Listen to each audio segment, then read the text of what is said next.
Il faut savoir maintenant une chose. La bombe nucléaire la plus puissante, de chair, d'os à poussière, instantanément, la contamination va avoir lieu petit à petit, lentement, mais très sûrement. On va voir comment se protéger au mieux possible face à la menace nucléaire. Salut la résistance, j'espère que vous allez bien. Donc là, dans cette vidéo, qui va se dérouler en 2 vidéos, on va parler de la menace nucléaire un petit peu plus dans le détail. La première partie de la vidéo, on va faire une petite présentation de la menace nucléaire, qu'est-ce que ça représente. Et dans la deuxième partie de la vidéo, on va voir comment se protéger au mieux possible face à la menace nucléaire, de manière très terre à terre. Vous savez mon discours, je ne vais pas vous pipoter des conneries, on va rester dans le réel et dans le concret. Ce ne sera pas lors d'une explosion qu'il va falloir mettre une capuche, se mettre sous la table, verrouiller les fenêtres. Non, d'accord, ce ne sera pas ce genre de conseil-là. Ce sera plus poussé et ce sera de manière très réaliste, par anticipation, par préparation, ce qui est un survivaliste. Premièrement, il faut savoir qu'il y a les attaques et il y a les accidents globalement nucléaires. Là, on va parler nucléaire précisément, parce qu'il y a le chimique, le bactériologique. Par exemple, ce qui s'est passé à Rouen, on était sur du chimique, mais là on va parler uniquement du nucléaire. Donc, les guerres, je pense que j'ai pas besoin de vous l'apprendre. 1945, le Japon qui se fait bombarder par le pays du capitalisme, les États-Unis. Ensuite, on a les accidents. Accidents, vous savez, hein, pour la plupart des histoires, vous connaissez ce qui s'est passé à Fukushima, à Tchernobyl. Après, on a eu d'autres accidents, mais là qui sont pas pour le coup nucléaires. Hein. C'est des accidents dévastateurs, hein, par exemple ce qui s'est passé au Liban, ou à Rouen, mais c'est pas dans le cadre du nucléaire précisément. Ok, voilà dans les grandes lignes. Les guerres sont quand même moins fréquentes. Il n'y a pas non plus tous les jours des pays qui se font bombarder. Là, on va aller dans les grandes lignes. Je vais vous expliquer le déroulement d'une attaque nucléaire. Nous, à l'armée, on avait un processus, on avait un petit schéma très bien fait, mais qui était chinois. D'accord, c'était chinois, c'était des chiffres, des pourcentages. Ça représentait pas trop réellement comment ça se passe. Moi, je vais vous dire. Une attaque nucléaire, ça se déroule comment? Regardez cette vidéo-là. Cette vidéo-là, c'est ce qui s'est passé au Liban, l'accident sur le port. On voit quelqu'un qui filme, enfin quelqu'un nous filme l'explosion, on voit l'explosion, et quelques secondes, quelques millisecondes après, on ressent un souffle, on le ressent pas, mais à la caméra, oui, on le ressent quand même, un souffle énorme, qui explose quasiment tout sur son passage. Une attaque nucléaire, c'est pareil. Le pilote va dans les airs lâcher la bombe, parce qu'il faut savoir que on peut faire du missile sol à sol, on peut faire largage aérien, on peut faire sous-marin, comme vous connaissez, on a le fameux sous-marin nucléaire à Brest, ok.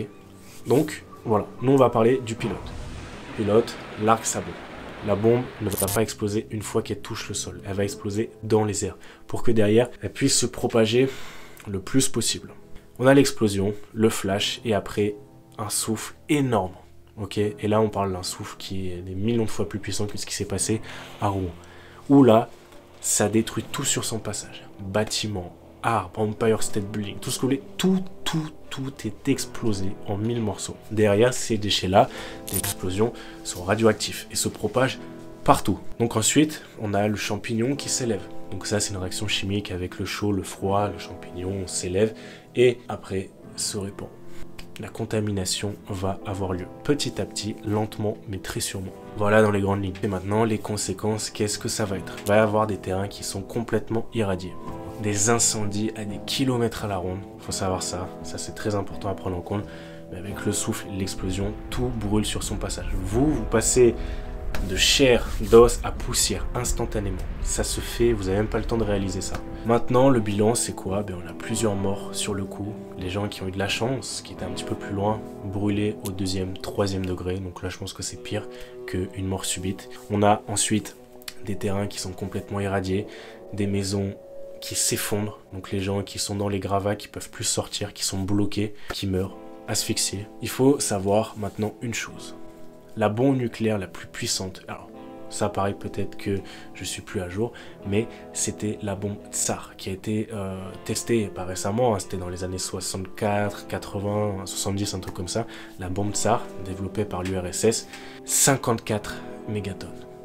Il faut savoir que la bombe qu'il y a eu à Hiroshima Nagasaki, propulsée par les États-Unis, faisait 13 kilotonnes. Je vais vous mettre un petit tableau de conversion pour que vous puissiez visualiser comment on est 1000 fois plus puissant avec la bombe Tsar qu'avec la bombe qu'il y a eu à Hiroshima.